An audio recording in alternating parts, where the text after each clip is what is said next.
یہ بڑا پیچیدہ مسئلہ ہے قدر کا. تقدیر کا جو تصور ہمارے ذہنوں میں ہے وہ صحیح نہیں ہے. قدر کہتے ہیں اندازے کو، ایویلویٹ کرنا، کسی چیز کی قدر و قیمت کا اندازہ کرنا. اللہ نے ہر جاندار کے لیے ایک اندازہ مقرر کر دیا. مثلا چھوٹی سی چڑیا ہے اور وہ ہوا میں اڑتی پھر رہی ہے. انسان ہوا میں نہیں اڑ سکتا. مشین بنا کر ہوائی جہاز میں اڑ جائے، خود تو نہیں اڑ سکتا. تو یہ ہر نوع کی ایک تقدیر ہے. اسی طریقے سے ہر انسان کی بھی کچھ لیمیٹیشنز ہیں. ہر انسان کو دو چیزیں ملتی ہیں جس میں اس کا کوئی دخل نہیں. اسے والدین کی طرف سے جینز مل رہے ہیں، اس کے اثرات اس کی شخصیت پر ہوں گے. پھر جس ماحول میں اسے پیدا کیا گیا ہے اس ماحول کے اثرات ہوں گے. ان دونوں سے مل کر شاکلہ بنتا ہے. قرآن مجید نے شاکلہ کہا ہے. شاکلہ کہتے ہیں پیٹرن کو. آپ نے لوہے سے کوئی چیز ڈھالنی ہے تو پہلے لکڑی کا پاٹرن بناتے ہیں. ہمارے مصری لوگ پاٹرن کہتے ہیں اس کو. اسے آپ پیٹرن سمجھیے تاکہ اس میں آپ نے لوہا پگھلا کر ڈالا تو اسی کے مطابق ڈھل گیا. تو ہر انسان کا ایک پیٹرن ہے جو اس کے جینز سے اور اس کے انوائرمنٹ سے بنا ہے، اور ہر انسان کا محاسبہ اسی اعتبار سے ہو. اگر کسی کے شاکلہ میں 100% نیکی کا اللہ تعالی نے صلاحیت رکھی تھی اور اس نے 40% کی ہے، وہ مارا گیا.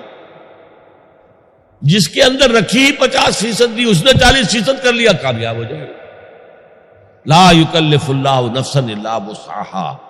Every individual will be judged according to what was given to him by Allah subhanahu wa ta'ala. لیکن تقدیر کا مطلب یہ نہیں ہے that we are bound to do something. No. There is no predestination. It's only pre-knowledge. اللہ نے مجھے اختیار دیا، چاہے یہ کرو چاہے وہ کرو، اما شاکرا و اما کفورا. فمن شاء فلیؤمن ومن شاء فلیکفر. جو چاہے ایمان لائے، جو چاہے کفر کا اختیار کر لے.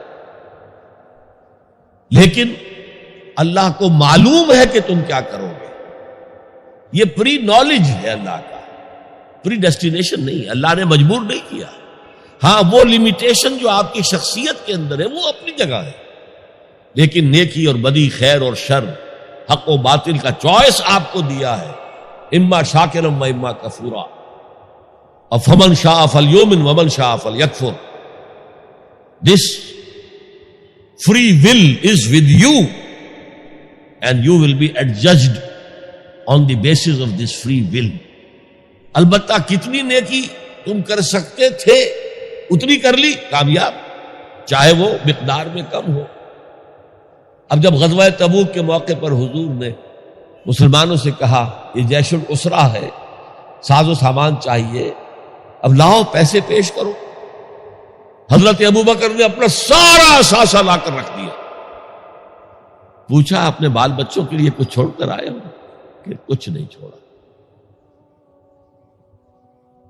صدیق کے لیے ہے خدا کا رسول، بس اللہ کا نام چھوڑ کر آیا. اب حضرت عثمان نے بہت دولت دی اس وقت. ایک غریب انصاری، اس نے ساری رات ایک یہودی کے باغ میں وہ کنویں سے پانی کھینچ کر باغ کو سیراب کیا. صبح کو اسے کچھ کھجوریں مل گئی اجرت کے طور پر. اس نے آدھی لا کر اپنے بال بچوں کو دے دی، گھر کا نفقہ، نان نفقہ شام تک کے لیے. آدھی حضور کے سامنے لا کے رکھ دی. جو منافقین موجود تھے انہوں نے تمسخر اڑایا. ہاں جی ہاں، بغیر ان کھجوروں کے تو یہ لشکر جا ہی نہیں سکتا، یہ تو بڑا، یہ تو بہت. حضور نے کیا کہا؟ ان کھجوروں کو اس پورے ڈھیر کے اوپر پھیلا دو، اللہ کی نگاہ میں یہ اس پورے ڈھیر سے زیادہ بھاری ہے. تو آپ جو کچھ کر سکتے ہیں کیجئے. اللہ تعالیٰ کی لاٹھی اندھے کی لاٹھی نہیں ہے جو برابر چلے سب پر، بلکہ ایوری انڈیویجول اس کے علیحدہ علیحدہ حساب ہو.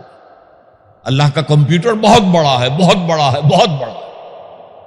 وہ ہر ایک کی قدر و قیمت کا تعین کر لے.